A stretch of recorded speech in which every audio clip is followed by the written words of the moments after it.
she's on my list. She's been on the top of my list to interview for a couple of years. Ever since I started this thing, she's been on the top of my list. But how about Sally? How about Sally? Sally, I had on a couple of years. Oh, you had a couple years ago. Okay. But I've been trying to get her back on to talk. I want to talk to her about strength training and just strength. Oh yeah. She's got her own strength training app. Yeah. She's all into she's all into the strength training and trail runners and how good it is, how important it is, and everything else. And I told her, I'm like, and when I even told her on my episode, I'm like, I've got a CrossFit background. That's kind of my idea. Like I used to be a personal trainer. Like I would love to just have a conversation with you just on strength alone. Oh yeah. And she's got a book coming out. She's all of her races and everything else, and her husband's her manager. Yeah. So I've had some really good conversations with her husband. Okay. Just as reach back out to me and so, and then I'll reach back out, and then him and I will kind of go back and forth with some banter a little bit. Okay. And it's kind of funny because my thing was when I had Sally on last time. She was she was in her car driving, and she lost service right at the end. So we were saying goodbye to one another, and all of a sudden it was just shut off, and I couldn't get her back on the phone. So I had to be very creative in how I signed off on that episode. And she texted me back afterwards. She's like, I feel so bad, but I don't have any opportunity to get back on. And I was like, that's fine. It's okay. So when I've seen her, it's kind of, I don't know. Luckily, it's those interaction points that people remember, right? Yeah. So every time I see her, I kind of give her a hard time still about it. That's funny. Yeah, I need to. My thing is I don't enough get on to, like when they announce like the top 10 ultra runners of the year or whatever. Yeah. I know that I should look at it and be like, okay, I need to reach out to those 10. Yeah. Right? And ask them to get on the show, and I've just never done it. I'm just like, I think I am also learning, my wife has heard this many times over, is the fact that I've had to do so many sales in my life leading up to where I'm at now, and even still today to like get sponsors in. Yeah. That for me to like go out and cold call some individual person just is like, oh God, I don't want to do that. I don't want to do that. I find it kind of cool. I think it's just my patience for it is like, okay, whatever. So I try to work my race contacts to try and get people in. Like, Izzy's We're rolling. So. Okay. Well, see, that's just nice banter to add in. No, I just want to make sure everything's going well. Okay. I just let you know we're rolling whenever you want to start. Okay. All right. Yeah, we talked tomorrow. We talked tomorrow during the interview. Yeah, it's cool. All right, you ready? Yeah, that's good. All righty. Oh, look at this camera. Which camera? It doesn't matter. This one's focused just on him, and then that one's focused on both of you. Okay. Hello, Live, Run, Boundless family. Welcome to another episode of the Live, Run, Boundless show. I'm your host, Kenneth Pinckney. I got to look at my card to make sure I say my name right. So it's all good. Today, again, is a gentleman I guess I kind of look up to in the trail running industry, the ultra trail running industry.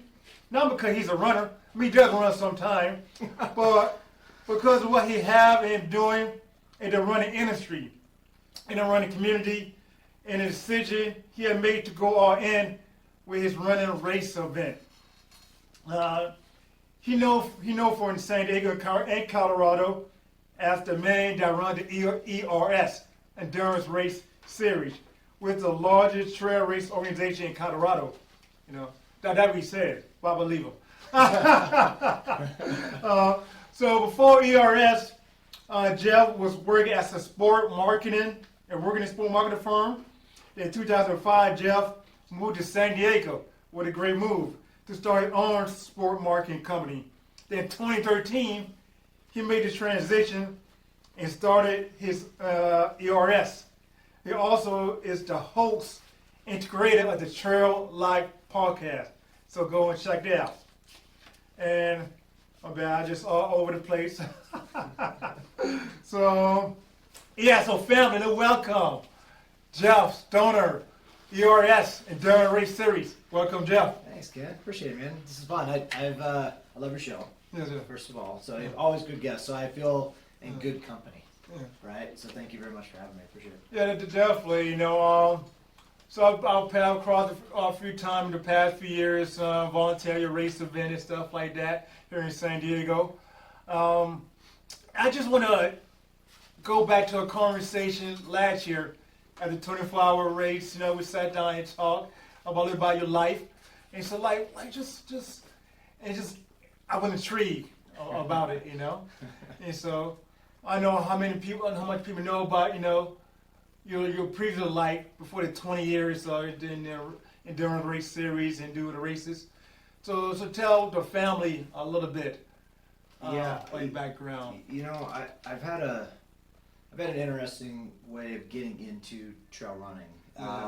You know, I born and raised in Peoria, Illinois. Yeah. You know, I'm a corn-fed like football, basketball player. Yeah, Like, yeah. growing up, that's what you play. That's what you Yeah. know. You don't know anything else. Like there is, like you don't really grow up with the endurance category. It's like cycling and triathlons and stuff. You see it and stuff. But when I grew up, it was like I grew up in a town just outside of Peoria, Illinois. Okay. That was 1,400 people. Yeah. Right. I graduated 50 people in my graduating class. 200 people in our high school. So you don't know anything except for what that community is really feeding you, right? And so for me, I knew that I wanted to kind of work in sports. Yeah. I think as a lot of people do, and you kind of don't really understand the ins and outs of it and everything else. So I went to Western Illinois University, and I went there for my graduate and undergraduate. So I was there for a while and got the chance to know a lot of people.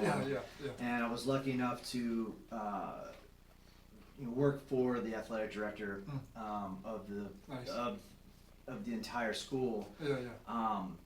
And he really taught me a lot as far as like how to plan for life and for school and for everything else. And so huge shout out to him. And he's not with us anymore. Okay. And so, but taking that, I was looking at it as, okay, I want to do.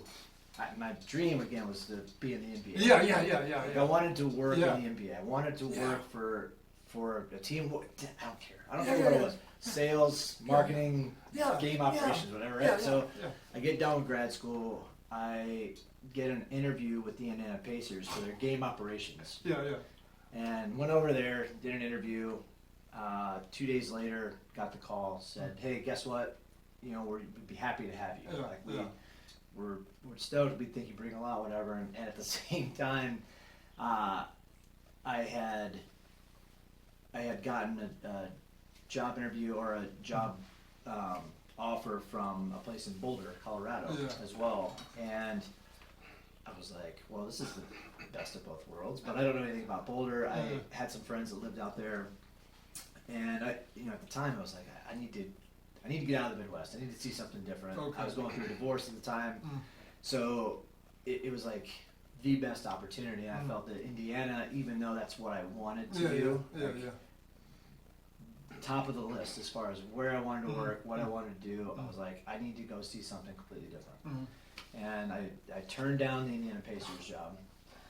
I still to this day think about that. But I turned that down and went to Boulder, and I was a personal trainer or a fitness director over there for a year and a half. Before I got into sports marketing. A friend of mine was working for a sports marketing company that did nothing but consulting on endurance events. Triathlons, cycling, running events, and we're talking big races, Ironman. We worked for some of the biggest cycling, pro cycling races in the country at the time.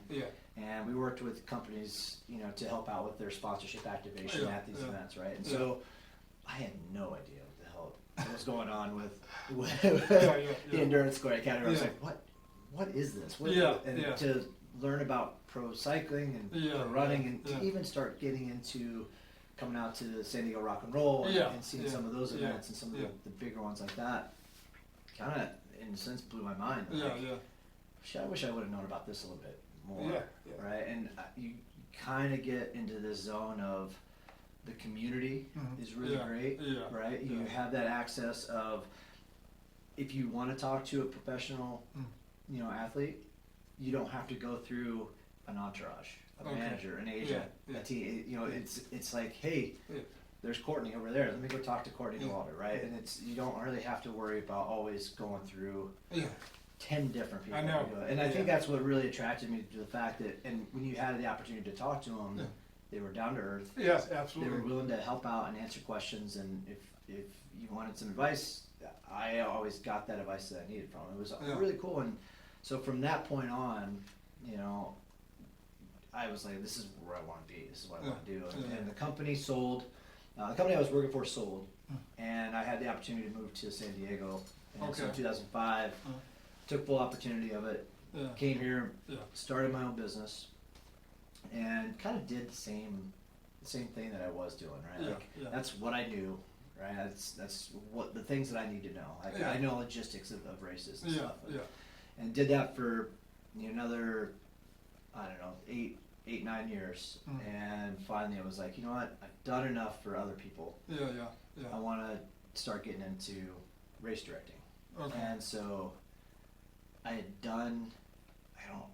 I don't remember what race it was in Colorado. I had gone to a trail race, and at that moment, I kind of saw the difference between road running and trail running. Yeah. And I say this all the time on my Okay. podcast. Like, Yeah, yeah. the trail community is the best community Yeah, you're ever gonna find in a sports, Definitely, category. yeah.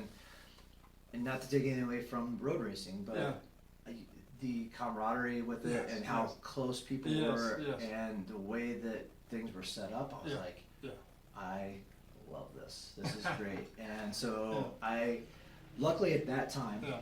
a friend of mine who now lives in Germany Okay. sold me a couple of his races. Yeah.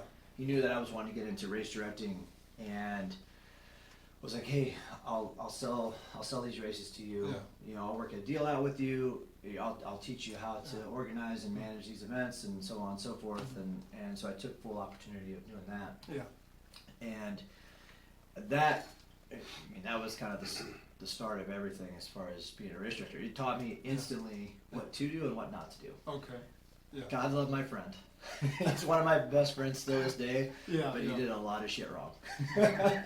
And I learned that really fast as far as, okay, this is the way you need to approach permits. This is the way you need Okay. to approach Okay. ordering Yeah. medals and shirts, and when you need to go and talk to sponsors Yeah, and everything yeah. else, right? And so I took that opportunity that first year, 2013, to organize and produce those events, understand what was the process was, and then I was like, you know what? I live in San Diego. Yeah. Yeah. There's no reason why I can't be putting these events on here. So I started what is the Carmel Valley Trail race now. Yeah. That was our first one here in San Diego. Okay. And from there, it's just kind of expanded. Like we've now got Yeah.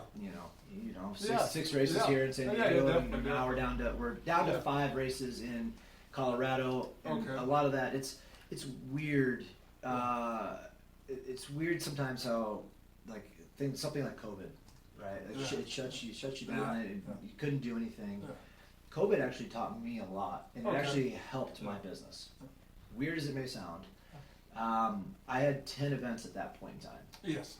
And 10 events in Colorado, and we were trying to figure out, like, we have got a lot of fat in the races. Like, there was a lot of just expenses that we were just busting at seams, and I was like, there's got to be a way to trim this down. Yeah. And I looked at it as, okay, well, if we take away X, Y, and Z events, like these 3 events, or these 4 events, then okay, here we go. We'll save a lot of money. We'll make a little bit extra on the back end. Yeah.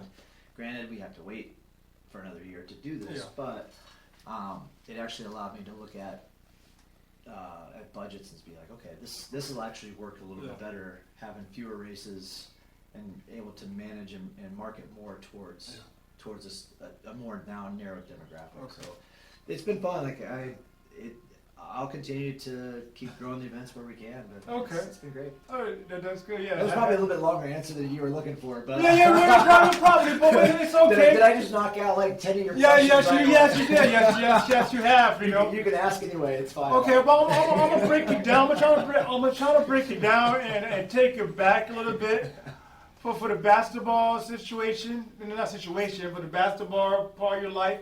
What I was intrigued by, you know, we had that talk last year at the 24-hour race, and that intrigued me, you know.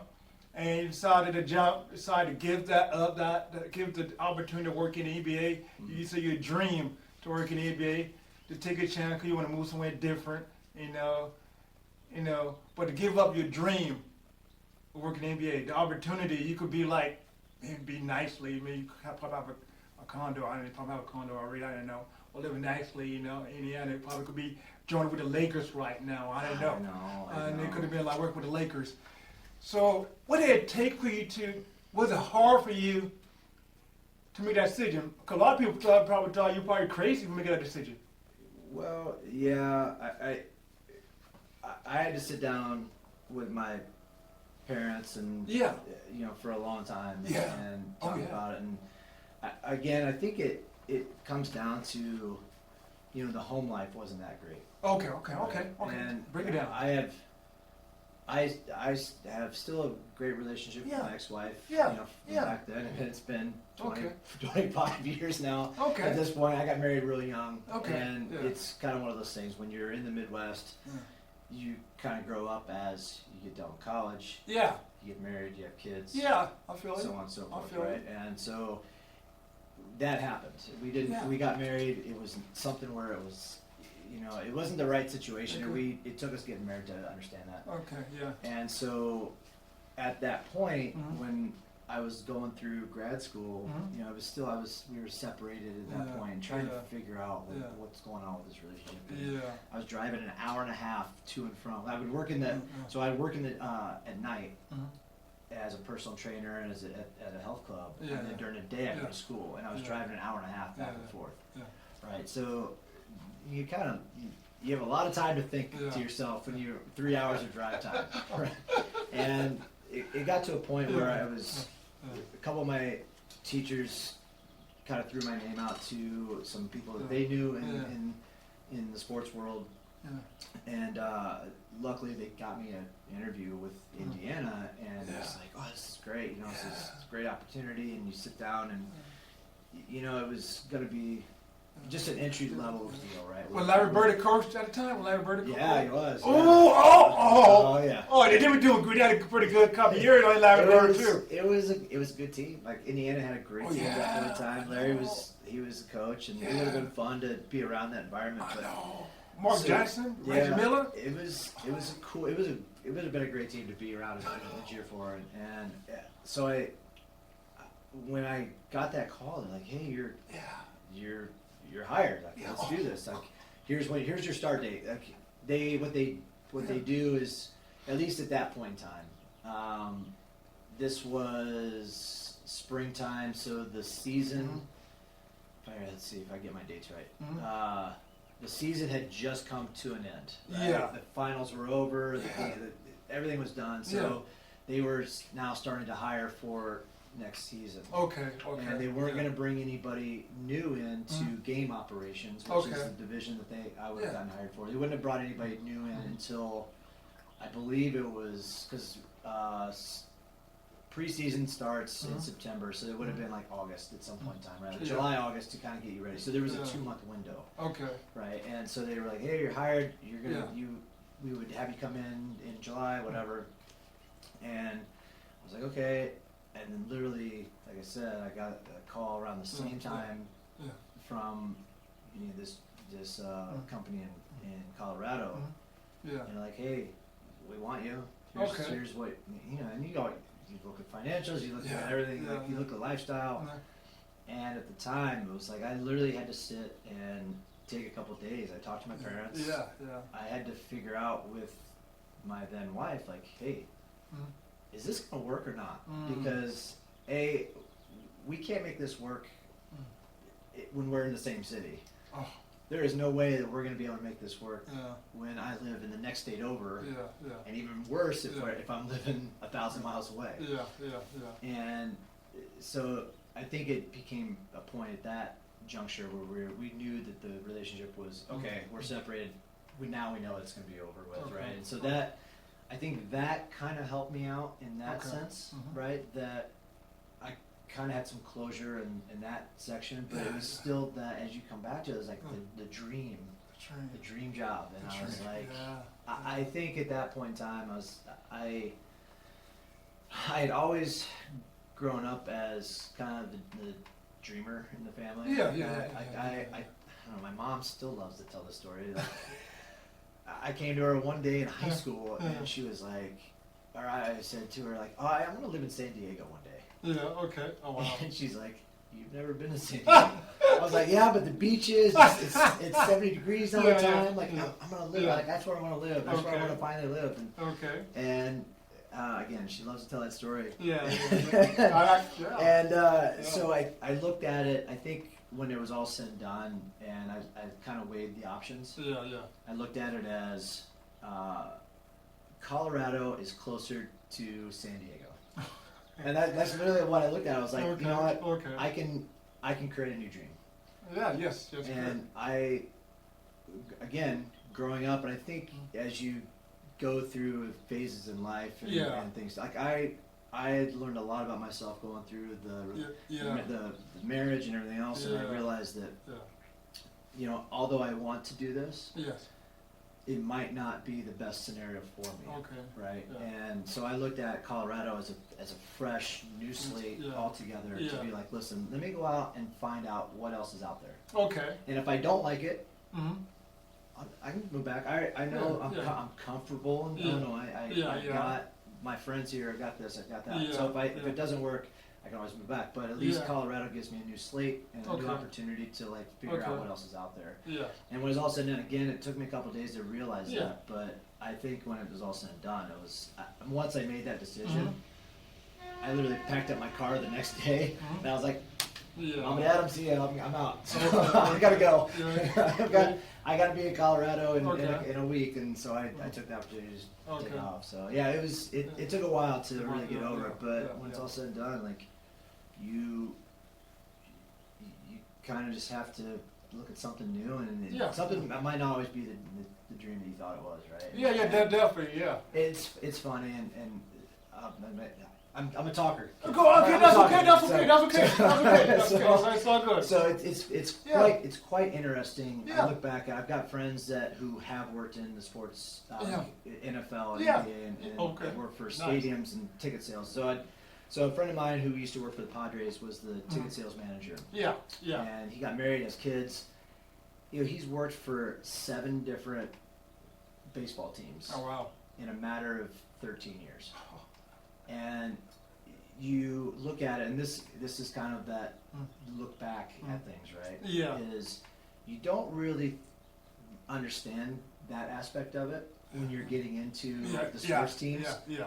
Because you might do really well with one team. Yeah.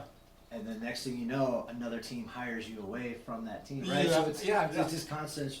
It's a constant rotation of teams you go on. So my friend has lived in Minnesota, L.A., DC, Florida, in a couple different spots, and he still now. Luckily, he works now for a stadium. Okay. And he knows he's working for. He works for the Orange Bowl, and so now he deals with everything Orange Bowl. So, but him and I used to have these conversations because same conversation with him. It's like, I was chasing my dream. He's like, honestly, it's like I love what I do. Okay. But it's stressful because you're always every couple of years or every year, you got another team that's looking at you, and like, hey, I can move you over to this side, and it becomes a stress on the family. So definitely. I look at it as okay, maybe I squeaked out of a dream that I didn't really know that it was going to work out right. Definitely. Jumping city to city, place to place every couple of years is good. You could probably make a living, but just to move in, it's like. It could be stressful, so definitely. And so we're racing. before you take on like doing the racing industry, running industry, stuff like that, do you know anything about it? You know, do you know anything? No, I don't know anything. I think that's the beauty of Yeah. working for a sports marketing company first, Yeah. and the fact that I was the lowest man on the totem pole as far as Yeah. what I knew about the sport. Like, Yeah. I literally had my buddy had to take me into a bike shop Yeah. and tell me exactly what road bike was Yeah. and the parts on it, and this is Yeah, this is yeah. this is what the pros are working with, and Yeah. it's kind of what I was saying, the same thing with triathlon, where you talk about wetsuits and everything else. Yeah, It's yeah. like, running, you kind of get running. It's like running, you Yeah. put on a pair of shoes and you can go sometimes, Yeah. right? Yeah. And so that was kind of a humbling experience, Uh-huh. not knowing the basics of a 10-speed bike, right? It's like, oh, okay, this is Okay. what a crank Yeah, yeah. actually is. Yeah, and this yeah, is yeah, what yeah. the gear shift Yeah, is, and yeah. everything else. And it was very humbling from that perspective Yeah. to learn. And for me, it was kind of one of those things. Like I look at all different things as learning experiences. Like Yes. that taught me a lot about, okay, here's what we need to as far as when we're selling a sponsorship to a race, to a cycling race. Yeah. This might be good to know. Like here, these are the, maybe the, I'll use Shimano as an example. Like, hey, we need to make sure that we talk to Shimano and see if Yeah. they're interested in these races because they Okay. offer these parts on the bike, right? And so that I kind of learned a little bit about, from them and the logistics of it, like how to set up an event. Like we're dealing with an event that's, 50,000 people. Yeah, Here's what you yeah, want to know, Yeah. right? And so doing, I think I wrote this in my bio to you. I think I've worked with Yeah.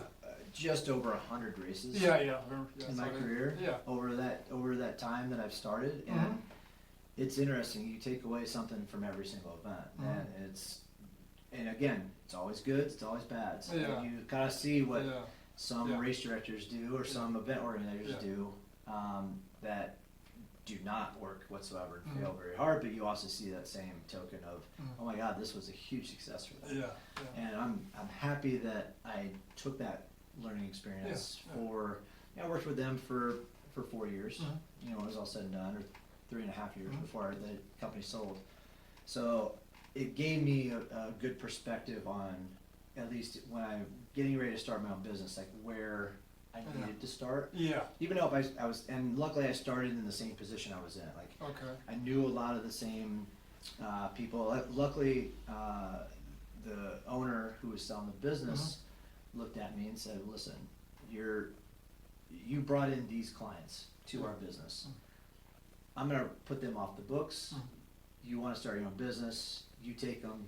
You talk to them. You tell them you're starting your own business. You're doing the same thing." Yeah. And luckily, that got me a foot in the door right Okay, away. yeah. Right, so I wasn't moving to San Diego, starting from scratch. Yeah. I had a little bit of a foothold as far as, okay, I know that these clients or these sponsors are going to be doing these type of events, so let's just go from there. And so that kind of helped me out when I first got going here. So. Okay.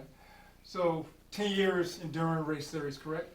What 10 years? Dude, let's see. Yeah, we just are getting ready to start our 11th season. So 11 seasons. Okay. In Colorado. It'll be our 10th season here in San Diego come this fall. So Okay. yeah, we're right over that Okay. 10-year mark. Okay. Now I remember in part of the conversation last year, we're sitting down.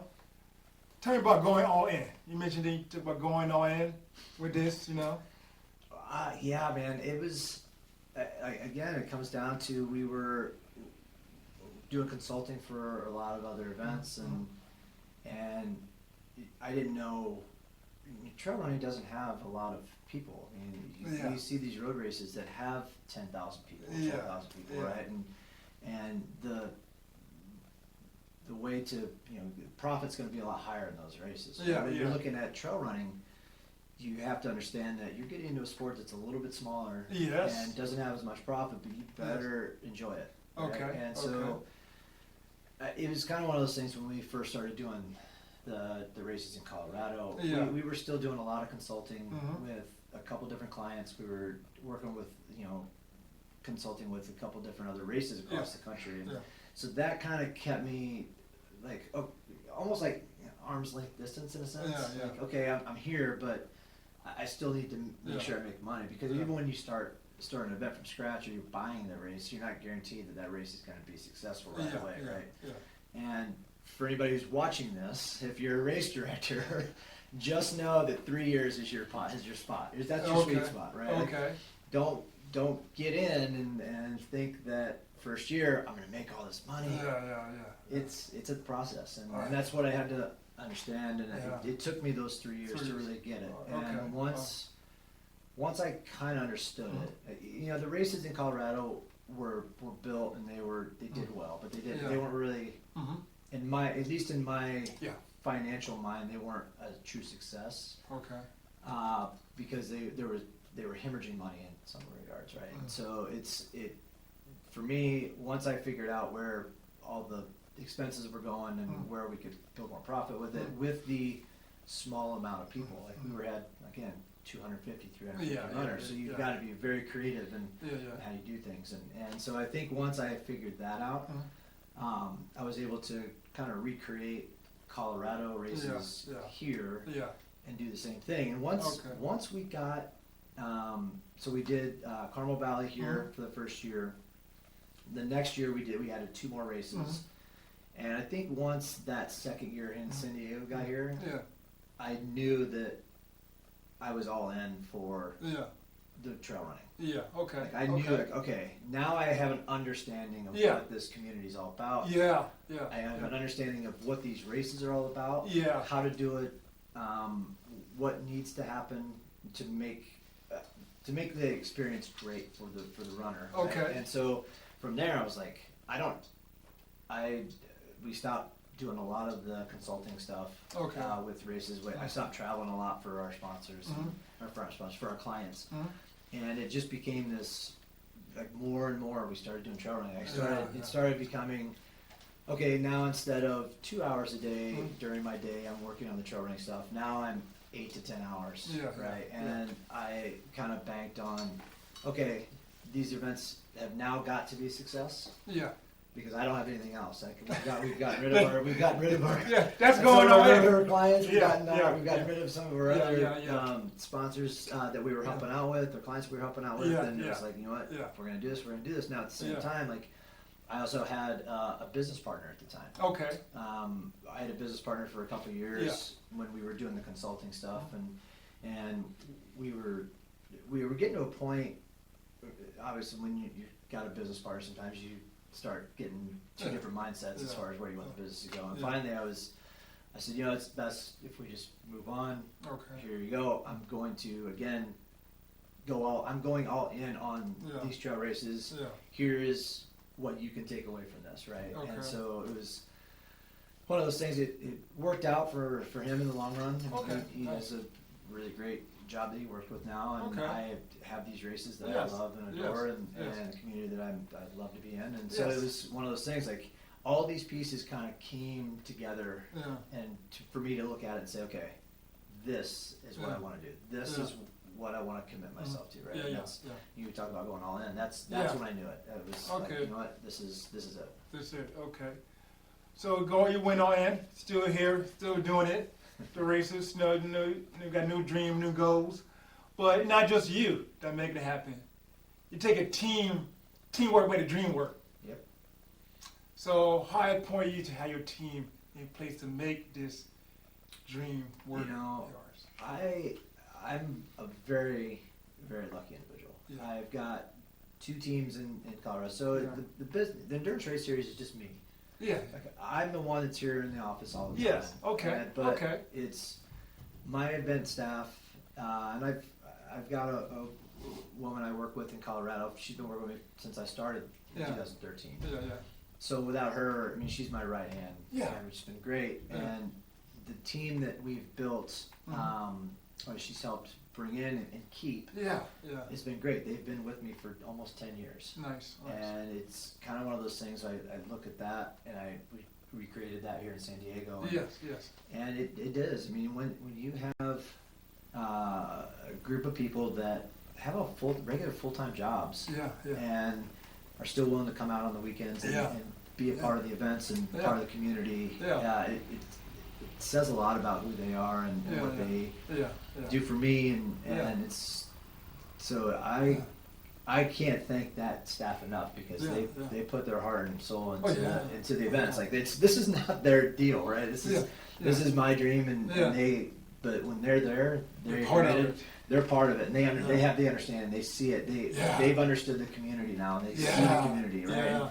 And on top of that, it's staff, but I will say the volunteers that we get, every single event, is amazing. Like I think again that it speaks volumes of this community. Oh yeah. Right. Oh and I've now seen we have 4 or 5 people that'll come out on a regular basis, year in, year out, to come and volunteer. Just to, you get a free race out of the deal, but I don't, I think that's kind of the secondary thing at this point for a lot of the runners. I'm not going to speak for everybody, but for a lot of the runners, it's kind of secondary. Like they just want to be involved and help out where they can. And definitely. Whether it's my races or Ironman Oceanside, like these races don't happen without a solid team in place. Right? Like the solid volunteers, the team that's involved, and that's what's nice is I feel that whether it's my staff or our volunteers, we're in that sweet spot. That's what I love about it. Yeah, definitely. So you got a 24-hour second annual 24-hour coming up. Yeah. So the idea to do that, everybody love it, so and the idea is to do that, my wife says I'm a little nuts. She doesn't understand why I do the 24-hour deal, but I think the big thing with the endurance race series is we've always been committed to the not the novice, but the trail runner who wants to try the sport out or doesn't have any interest in doing an ultra run or wants to train for an ultra run, right? So our half marathon, 10K, 5K distances kind of lead them into that, and with the growth of the ultra community and how that's expanding, I don't have the bandwidth to keep adding races, right? My wife would kill me if I kept on doing that. So So I look at very unique instances where I can start adding in things, and so to add the 24-hour race in was kind of one of those things. Like, okay, I'm gonna step out on a limb here. Now, I will say that thank you to Erica Bass and Daniel Smith. Yes, oh yes, and the YMCA Trail Runners, the South Bay YMCA Trail Runners, because that's part of the reason the 24-hour event happens. I don't know why that's on. Maybe I'll look this out. That's okay. It's weird. It's on off, actually. I don't know.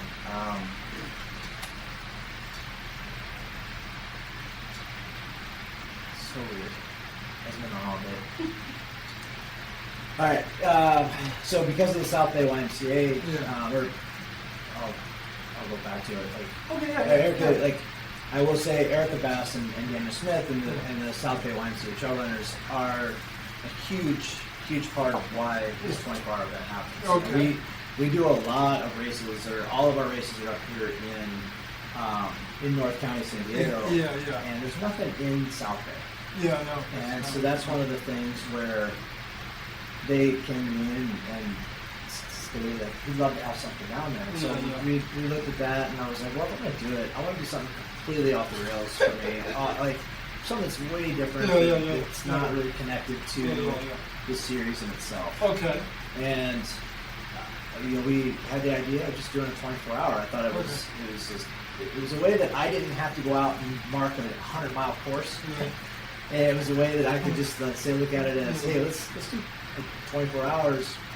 And just keep it really tight. People can camp. What they need to do. It's a full-on community event. You got family spectators who come and watch when they want. They'll run at night when they want, right? So it was a really fun experience the first year. It had some hiccups. I'm not going to lie. I had some hiccups when you had to move the race from South Bay to Carlsbad because of because of some jurisdiction issues, and I won't go into that. No, go into I won't go into that. that. So, luckily, we found a spot in San Diego proper. It's still considered South Bay. Okay. To do the race this year. Nice. It's.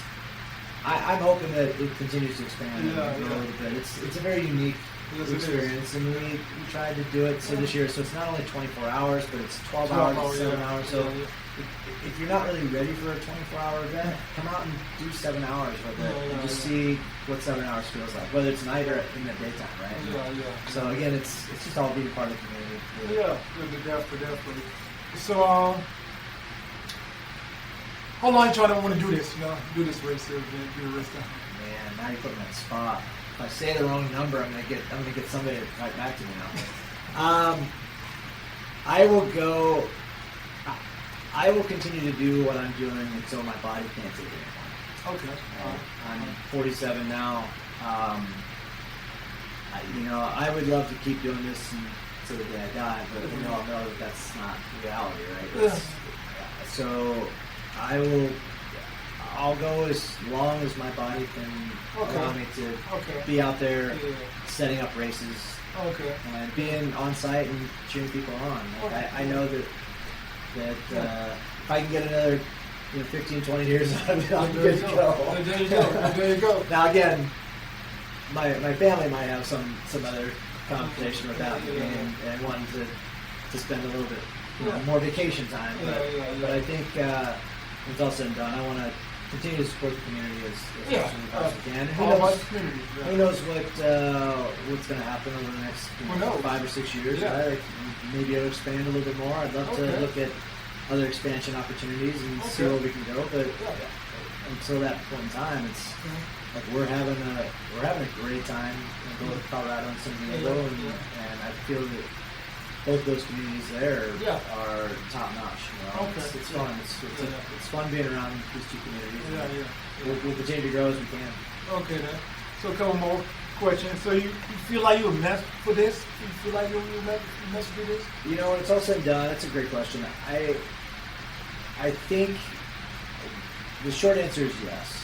And I think it's taken me some time to kind of realize that. Yeah, I understand. And it's I've always been somebody who loves to see something from scratch and be built up. And I think when you have a chance to look at that on an event by event basis, right? And it's every event you see an open field, and you can grow it and see the arch go up, and people start showing up in tents, and it kind of brings that back every single event. I think that's why I meant to do this. Is I love seeing that, and I still get joy every single time I see that. And so it's taken me a while to understand that, but I'm definitely meant to be in this community. I'm meant to be doing what I'm doing. Yeah, because I can ask that question to you, but I ask it to myself sometimes, doing what I'm doing, what I'm doing, But I feel like, the people I kind of connect with, and the relate y'all build, and then they run the community throughout the years, whether close by or far away, and just the joy I have of doing it. Just like yesterday when I went out to run out the trails, I feel like now that's, it just, Well, I will say, it's fun to have you out on course. Whether you're a runner or whether you're a volunteer, because you always bring the smiles. Okay. And people have always told me that. Even last year, it would have been not 2022, 2021. Okay. When you volunteered at my Carmel Valley race. Yeah, I think you got lost on course trying to get out to your volunteer spot. Oh yeah. Where my wife is. Yeah. My wife is right here. You guys got lost going out there. Yeah. And from what I understand, you position yourself on just a specific portion of the trail, and we're just cheering people on and having a good time with it. And it worked out perfectly, and people actually came back to me and said, like, oh yeah, Tim was out there just cheering us on in a random spot. And you always have fun with it. Yeah, you definitely got to, And it's kind of random like that. It's so you're part of that community that this is why I do what I do. I love why I'm to be out there races like people like yourself that are part of the community and love being around it. Right? Yeah. So I thank you for what you do and what you've brought to the trail community yourself. Yeah. And even with this podcast you got going on, it's amazing. Yeah, definitely. I enjoy the connection to people that I interact with, connect with, talking to. Yeah, and just really just share, what I enjoy doing. That's how I'm just grateful how the process for you, how this happened, from basketball to that dream of yours, that first dream, and then have to step into running. Maybe kind of by accident, maybe. I don't know. 100%. Yeah, and then this being your second dream, Yes, this happened by accident, for me, from a different type of way, with this trail running. Now, I would have thought what I've been doing, what I'm doing. Yeah. But just by accident, But, yeah. Or maybe it wasn't by accident. Maybe we just all. What Bob Ross used to say? Happy little accidents, right? When he used to do his paintings, little happy little accidents. Yeah, definitely. Yeah, so hey, I guess for all the older people watching this, you know what I'm talking about. All you young bucks, you don't know. That's cool. That's cool. Yeah. So, that question, I didn't give you enough time to think about this question, but it's always a question I would ask everybody. Boundless. This could have live run boundless. Do you have a boundless thought, motivation? Oh man, to keep it going even when things get tough, I tell you what. So my mantra is live victorious every day. Okay. You're not always going to have that great day. Not every day is meant to be a great day. Yeah. Right, but you always have to look at what the good part of that day was, right? Yeah. Like whether that just means you got up out of bed today. Right? There's a lot of times you hear people pass away in their sleep, right? Or something happens where you can't get up out of bed because of health issues, right? So I try and look at every day as there's a success in every portion of the day. Whatever that may be, it's always there. So live victorious every day is what I try and live by, and it was something I heard. Again, another random story. I heard this as I was driving across country in the middle of the night. Mm-hmm. When you're driving across the plains of the United States, this is back before the time of iPods and iPhones and everything else, right? And I'm dating myself here, folks. You listen to the most random radio stations, and at the time it was like 3 o'clock in the morning. It was the only thing on was like this random church pastor show. And I was like, well, I need to listen to something, otherwise I'm gonna fall asleep. And I literally didn't catch anything that he had actually said, except for live victorious every day, because every day is not promised. Oh yeah, right? And you have to look at what is the success or the silver lining in the day. And ever since then, and this was back in 2002. I've kind of lived by that. You're not promised anything, so you might as well enjoy it while you've got it. You might as well find the success where you can, and then just roll with it. I mean, so that's what I always try and tell people. That's why I always try and live by it. And so I think it's just kind of motivational from that standpoint of just hey, just take that step forward, get out of bed. Go do something, take a walk. I mean, that's a success for the day. Oh, that's cool, like that. Live victorious every day. Yes, cool. I also appreciate that. I know. We get a chance to talk about more CrossFit. I know you're into CrossFit and all of that too. But another day, another time. Another time. That's a long story. I like CrossFit too. I've started watching CrossFit the past couple of years on YouTube. The Rich Fronins, Matt Fraser, all that, all that good stuff. But thank you for the time. Share your story, your background. Basketball. Do you still play basketball a little bit? Man, I wish I could. My knees are just not meant for it anymore. My knees, my feet, my hips, my back, Oh, shoulder, whatever it is. It's okay. I gave up. I retired. I like to say I retired a while ago. Okay. You know? I've had 2 ACL surgeries over my years, Ooh. and you know, and that was way back when. But Mm. now it's in that point where I need my knees cleaned up. Okay. So I'm like, you know what? I'm retired. Okay. I don't need to be doing that anymore. Every now and then I'll go shoot around a little bit, but those guys over at LA Fitness or 24 Hour Fitness, they beat the old guys up too much, man. I can't hang with them anymore. So I stop. I play. I do other things now. Okay, that's cool. That's cool. Yeah, you stick to what you're best at, you know. So yeah, definitely you're doing great at that, you know, racing. And so yeah, but that's cool. But again, thank you for joining the Live Run Boundless family. Thank you. You know, it's great. You know, looking forward to see you out there on the trails. And yes, and thank you, Live Run Boundless. Thank you, Live Run Boundless family. For another episode of the Live Run Boundless show. Live a life beyond the boundary that you set up yourself. And thank you for Jeff for just kind of show an example of to live beyond your boundaries, you know. Taking a chance, give up your dream. Working for the Indiana Pacer, Larry Bird, Reggie Miller, give up our whole dream, living the NBA lifestyle, to take on running, racing on trails, What about that? How about that? Not that crazy or what? But it was meant for him to be part of the racing community. So glad you're here. So thank you for showing an example to take a step out, if it is crazy, for you to take a step out and live beyond the boundary that you set on yourself. Thank you. And it's another time, family. Yes. Okay. Yeah. Definitely. Yeah, yes. Very nice. Yeah. Figures that they were going to work on the heater and the cooling and the AC Oh. today. What are you gonna do?